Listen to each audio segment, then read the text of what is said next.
बिस्मिल्लाहिर्रहमानिर्रहीम। करोड़ों दरूद सलाम नबी आखिरुज़्ज़मा हज़रत मोहम्मद सल्लल्लाहु अलैहि वसल्लम की ज़ात अक़दस पर। मैं हूँ मोहम्मद मदर इकबाल। कुफ्र टूटा खुदा खुदा करके। ईरान अमेरिका जंग बंदी के बाद अब एक मुआहदा जो है वो होने जा रहा है, जिसके असरात दुनिया भर में पड़ेंगे। दुनिया की तमाम जो इस वक्त ममालिक हैं उस पर इसके असरात पड़ेंगे। सबसे ज़्यादा फ़ायदा पाकिस्तान को होगा। ईद के बाद दो बड़ी ख़बरें जो हैं वो आवाम सुनेंगी। नंबर वन, ईरान अमेरिका मुआहदा, उसमें अभी कुछ तातुल है, कुछ नुकात पर इतफ़ाक़ हो गया है। और दूसरा, आलमी मंडी में तेल की कीमतें खासी कम हो गई हैं और ईद के बाद यकीनन पाकिस्तानी वज़ीर आज़म आवाम को तेल और पेट्रोल और डीज़ल की कीमत में एक बड़ा रिलीफ़ देने जा रहे हैं। इस पर हम बात करेंगे।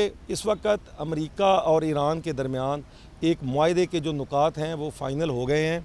सिर्फ़ दो नुकात पर जो है वो इत्तेफाक नहीं हो सका, उस पर भी बातचीत जारी है। ट्रंप के जो हालिया बयानात हैं उससे यही लगता है कि जो है दोनों ममालिक किसी एक नतीजे पर पहुंच चुके हैं। पाकिस्तान के field marshal general Asim Munir, वज़ीर दाखिला सैयद मोहसिन नकवी, इनके जो हाल ही में ईरान के दौरे हुए हैं और उन्होंने जाके उनको जो पैगाम दिया है, उसके बाद ईरानी क़यादत इस पर राज़ी हुई है। अब ईरान का जो मेन मुतालबा था कि उस पर पाबंदियाँ हटाई जाएँ, जो अब तक की उस पर इक़्तिसादी पाबंदियाँ लगी हुई हैं। वो अपना तेल फ़रोख्त नहीं कर सकता, बाहर के मुल्कों से तजारत नहीं कर सकता, उस पर अमेरिका राज़ी हो चुका है। दूसरा, 25 अरब डॉलर के असासे जो मुंजमद थे उसको बहाली पर भी राज़ी हो गया है। जो लबनान इसराइल जंग है वो भी अमेरिका ने बात मान ली है। इस वक्त सिर्फ़ और सिर्फ दो मुतालबात हैं जिन पर बातचीत होनी है, अभी वो उस पर कोई इत्तफ़ाक़ नहीं हुआ। एक, आबनाए हुर्मज़ से जहाज़ों की जो गुज़रगाह है वो ईरान अपने पास रखना चाहता है, और दूसरा उसका जौहरी प्रोग्राम। इस पर कुछ नुकात तय हुए हैं। अमेरिका चाहता है कि वो मुस्तकिल तौर पर जो है अपना जौहरी प्रोग्राम ख़त्म करे और जो अफसूदा यूरेनियम उसके पास है वो उसके हवाले करे। ईरान इस पर नहीं माना। ताहम इस पर एक बात जो तय है कि ईरान जौहरी प्रोग्राम नहीं शुरू करेगा, एटम बम नहीं बनाएगा। इसके लिए वो 10 साल 20 साल लिख के देने को तैयार है। आबनाए हुर्मज़, उस पर बातचीत जारी है। उससे हो सकता है, क्योंकि अमेरिका आबनाए हुर्मज़ नहीं खुलवा सका, तमाम तर इक़दामात नाकाबंदी के बावजूद उसने हाथ खड़े कर लिए। नेटो से मदद मांगी, नेटो उसकी इमदाद को नहीं आया। फिर उसने रूस और चाइना से ये कहा कि वो इस सिलसिले में उसकी मदद करें, उन्होंने भी जवाब दे दिया। जिसके बाद अब अमेरिका इस मामले पर हो सकता है कि आबनाए हुर्मज़ को छोड़ दे, बकिया जो तमाम नुकात है उन पर फ़ाइनल करके ईद के बाद इस्लामाबाद में ये मुआहदा हो जाए और JD वैंस अमरीकी वफ़द के सरबराह और बाकर कालीबाफ जो ईरानी वफ़द के सरबराह हैं वो एक मरतबा फिर पाकिस्तान आएंगे।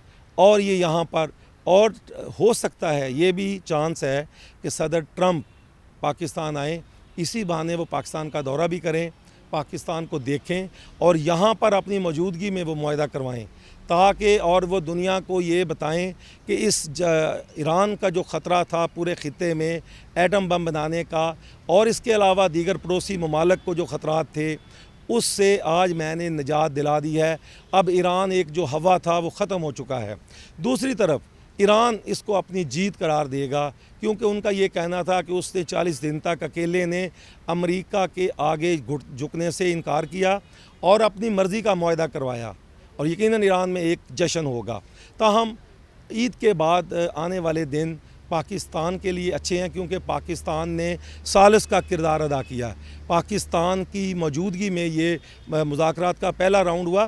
ताहम फ़ौरी तौर पर जो लोग ये कहते थे या चाहते थे, ख़ुसूसी तौर पर सदर ट्रंप, JD वैंस और दीगर अमरीकी ओहदेदार, कि एक ही मुलाकात में फ़ौरी तौर पर मुआहदा हो जाए, ऐसा नहीं होना था।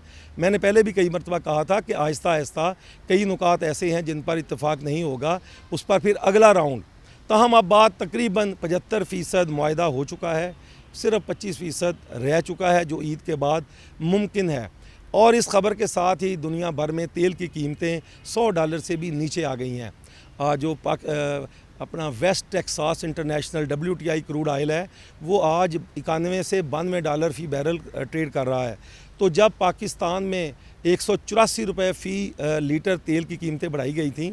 उस वक़्त 92 से 118 डॉलर फ़ी बैरल तक तेल गया था, और अब यकीनन ईद के बाद 100 रुपया फ़ी लीटर पेट्रोल और तकरीबन इतने ही पैसे डीज़ल में कमी मुतवक्को है, क्योंकि 72 से जब 92 डॉलर फ़ी बैरल पर ख़ाम तेल गया था तो 55 रुपये हुकूमत ने फ़ी लीटर इजाफ़ा किया था।